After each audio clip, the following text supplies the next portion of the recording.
يسعد لي مساكم. زين كرزون، انطبق عليك المثل القديم الجديد، العنزة الداشرة بتجيب التيس الهامل، بس انت جبتينا نعجة واسمها فيفو.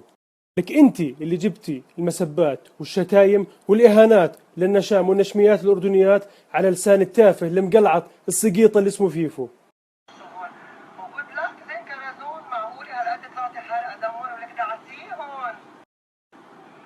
فزنزونتي عادي، خليكي كتير قوية وغصتي، شوفي كعب سكربينتك انه بيسوى راسهم وهزهم، هولك خليهم ينبحوا.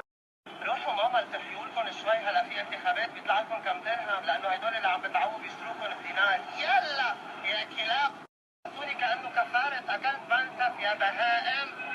كان عم بستخدمها كثير، بدي اعتذر من جمعيه الرفق بالحيوان لانه عم هين الكلاب وعم شبههم بهيك تشبيهات، مع احترامي للكلاب لانه الكلاب وفيه هدول. هذا مقلعط معفن سب علينا مسبات وسخة قذرة من وراء هذيك عديمة الترباية وقليلة هذا الملف الأول من 3 ملفات ححكي فيها اليوم، والتعليق حتركه لكم على ملف. الملف الثاني طال عمرك، واللي هو الختيار الهوملس المشرد اللي لقيتيه بالشارع وعملتي لنا منه قصة كبيرة. قعدتي تشحدي من الناس ومن العالم اللي بيتابعوكي من الأردن ومن برا من كل الدول العربية، بدك تقلبينا شحادين. رح يضل يومين كمان لانه في ناس تاركين عنده امانات جايين ياخذوهم، جايين عنده ياخذوا امانات موجودين عنده، فهو انه يطلع هلا على البيت بده مهله يومين لحتى يطلع. فاللي علي عملته اكثر من هيك ما بقدر. اصحاب امانات اللي عند هذا المسكين اللي قاعد بالشارع، اي امانات؟ مين اللي حاط عنده امانات؟ اذا الخبز قاعد بروح بجيبه من الحاويه، مين بده يحط عنده امانات؟ ولك بتضحكي علينا. ابوي عمو، انت من هاي اللحظه انا مسؤوله منك، انت ابوي، يعني انت ما عليك الا ان شاء الله انك تكون راضي ان شاء الله. لك يا مأحفة، قبل لا تقولي له انت مثل ابوي من اللحظه هاي مثل ابوي، روحي جيبي ابوكي وحني عليه وقعديه بالبيت بدل ما انتم كحشينه. تتفلسفي وتخلي الناس يعملوا هيك وسوي هيك، اذا انت نفسك مش بارة بابوكي ولا ضابيته المسكين عندك بالبيت، انت مش قدوه يا زين. لا، انه عن جد بيقطع القلب. وين الناس؟ وين اصحاب الخير؟ ما بتشوف. والله لو ما اجت مساعدات لابيع كل اجهادي واساعده. والله لو ما اجت مساعدات لابيع كل اجهادي. اوضح من هيك يا جماعه؟ خلص مساعدات، بدها مساعدات. العرب بيبعثوا لها هسه مساعدات واحنا الاردنيين نعطيها مساعدات. وين المساعدات؟ يا كذوبه يا مقلعطه، بتمسكي ايده بتاخذيه على دور مسنين يا مشهوره، وانتهى موضوعه وسكرنا ملفه بدون ما ندفع ولا قرش. ملف الحجي، وهسه بترد على الرقم اللي اعطيته اياه واحده اسمها لا صاحبتها لزين عشان تلم التبرعات ومش قابله تعطي عنوان الحج. حكى معي واحد وتبرع له باجار بيت لمده سنه، بس يا جماعه بعد السنه طيب مين حيصرف عليه؟ مين حيعطيه؟ دار المسنين ببلاش يا قذره. بعد 2-3 حتروح تدور على الحج وتجيبه ودردشه هيك على الخفيف عشان تكذب الحكي هذا. التعليق لكم على الموضوع الثاني، روح على الموضوع الثالث. في الثالث بلش لما شفنا حضرتها بالسياره ولابسه عبايه ولابسه نظارات ومتحجبه، قلنا يمكن ربنا هداها وعقلت، او واحد انعمى على قماره وبده يتجوزها. لا، عامله دور المحقق كونان ومتنكره كونها مشهوره، وراحت على مستشفى المدينه الطبيه. وهاي اسمعوا القصه. خلت اخت البنت تحكي ساعه وتدردش، وجابت اسم الدكتور واساءت الى سمعته واساءت للممرضات اللي كانوا موجودين برا. ان الدكتور والممرضات على انهم شياطين، وأن المدينة الطبية عبارة عن سجن بلا إدارة. كانت تحكي أنا ما بعرفها للبنت نهائيا، وبينت الحقيقة المرة، طلعت قريبتها وبنت خالتها حسب الفيسبوك تبع هي سرحان أخت المريضة.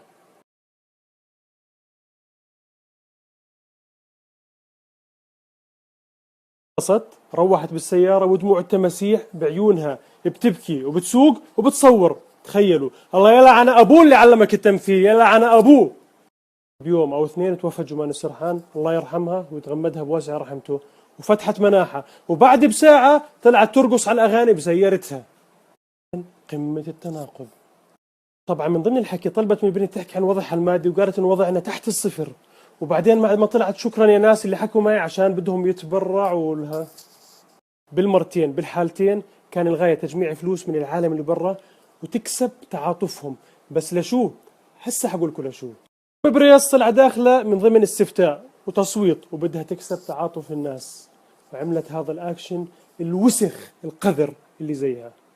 أسأتي للمدينة الطبية اللي هم بديروها الجيش، اللي هم تاج راسك وخط أحمر عندنا بالأردن، أطباء وممرضين وإدارة. أسأتي للقطاع الطبي اللي هو الرافد الرئيسي لخزينة الدولة، وللقطاع الخاص بدخل علينا مئات الملايين بيجوا بتعالجوا عنا. مصلحتك الشخصية ضربتي السياحة العلاجية ببلدك بتشويهك للقطاع الطبي اللي احنا بنفتخر فيه، هو أقوى قطاع بالمنطقة كلها هو بالأردن. أصدقاء سعوديين من علية القوم يقولوا كنا ناويين نروح نودي أهالينا يتعالجوا بالمدينة الطبية وبطلنا لما شفنا فيديو لأخت مغنية فيه للمدينة الطبية ولا التمريض هناك ولا دكتور ذكرت اسمه، مع أنه هذا الدكتور يا حيوانة بنطلب بالاسم وبيعمل عمليات بألمانيا وبدول العربية كلها. مستغربين جدا وبينت لهم أنه هذا الحكي ما في منه، وهذا فقط تلفيق لمصالح شخصية، والحمد لله أن اقتنعوا بهذا الموضوع. عندنا 100 بلوى اقتصادية، ناقصنا كمان تقل المردود اللي حيجينا من السياحة العلاجية. والله لازم من خشمك يمسكوك يا خلني ساكت. هالسوالف هاي، وقالت انه في ناس حكوا معي شكرا كثير لكم بدهم يتبرعوا بدهم يساعدوا اهل المريضة، ولكن ما وصلهم اشي. موجود عندي 4 تسجيلات صوتية لأخت جمان السرحان هيا، والدها ووالدتها بيحكوا قصتك. والله العظيم ما وصلنا ولا دينار، وضعهم سيء جدا، أقل ما فيها كنت تقدر تعطيهم من جيبتك. وين التبرعات اللي قلتي جت؟ وينها؟ والأم والبنت يبكوا بحرقة من وراء الأذية اللي عملتي لهم إياها والمسبات اللي قاعد تصلهم. الله يسامحك. بس أبناء عشيرة بدوية أردنية إلها كل الاحترام، وأنت أسأتي لهم، وأبوها بعت بيت شعر إلك: تسقني ماء الحياة بذلة ولسقني بالعز كأس العنظل، الحياة بذلة كجهنم وجهنم بالعز أطيب منزل. هذه أبيات والدها إلك يا زين. تساعديهم كنت مسكت بإيدها ورحت على مدير المستشفى ووزارة الصحة وخلصت الموضوع يا مشهورة، بس كان غايتك الشهرة ومصلحة شخصية فقط وتجميع الفلوس. تجي وبتبعتي لي تهديدات من قبل شهرين، وبتبعتي لي تهديدات جديدة من خلال جماعتك إني أشطب فيديوهاتي. فشرتي. إحنا تربينا نحكي كلمة الحق ولو عقطع رقبتنا، وإذا أنت بدك تحبسيني عشان أنا بدافع عن بلدي فأنا قد الحبس. أسمح لك تشوه صورة الأردن والأردنيين وتجيبين الشتيمة، ولا راح أسمح لك إنه أنت تخربي الأجيال القادمة بنشرك للفساد تبعك. رسالتي للحكومة وللجيش وللأمن ولكل المسؤولين ببلدنا إنه يتخذوا أقصى الإجراءات بهذه البنت، محاسبتها لجلب السب والشتيمة للأردنيين كافة، وتم محاسبتها لتشويه القطاع الطبي بالأردن. لازم تنمنع غصب عنها أنها تطلع على السوشيال ميديا، فيسبوك وسناب شات وإنستغرام وكل مواقع التواصل والتلفزيون والإذاعة. تنمنعي. التسجيلات الصوتية اللي وصلوني لهيا السرحان ووالدتها ووالدها موجودين، وأي حدا من المسؤولين بده إياها يوصلوكم. والنشامة والنشميات خط أحمر، وبدي أحط لكم صفحة على الفيسبوك تدعموهم عشان محاربة هاي الظاهرة.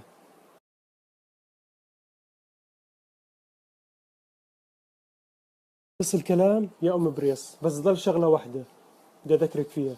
اختي عليكي وسلامتكم وسامحونا.